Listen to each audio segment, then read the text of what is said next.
সব সময় আমাকে জাগিয়ে দিচ্ছিল, জিমি জ্যাম, আর তাই আমি ভাবলাম যে সেম এক্সপেরিয়েন্স ম্যাককেও করানো উঠে যাক। পড়ো ম্যাক, তুমি ঠিক আছো?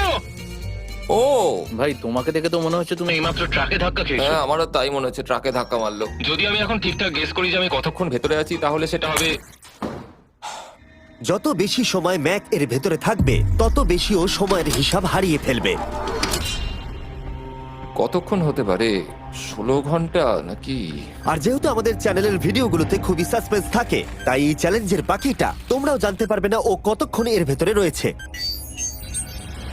আর যেহেতু ম্যাক নিশ্চিত ছিল যে এর ভেতরে ও অনেকক্ষণ ধরে থাকতে পারবে, তাই স্বাভাবিকভাবেই ওর ক্লস্ট্রোফোবিয়া হতো। কফিনের ভেতর থাকাটা সত্যি ভয়ঙ্কর। মানে এই দেখুন, আর যত বেশি সময় যাচ্ছে তত আমার মাথা খারাপ হয়ে যাচ্ছে। আর যখন আমরা দেখলাম ও দড়িটাকে ধরছে, আমরা ভাবলাম ও হয়তো দড়িটাকে টানবার কথা ভাবছে। ওকে দেখে বোঝা যাচ্ছে যে ও এক্ষুনি বেলটা মনে হয় বাজাবে। এখনো মনে হয় না 24 ঘন্টা হয়েছে।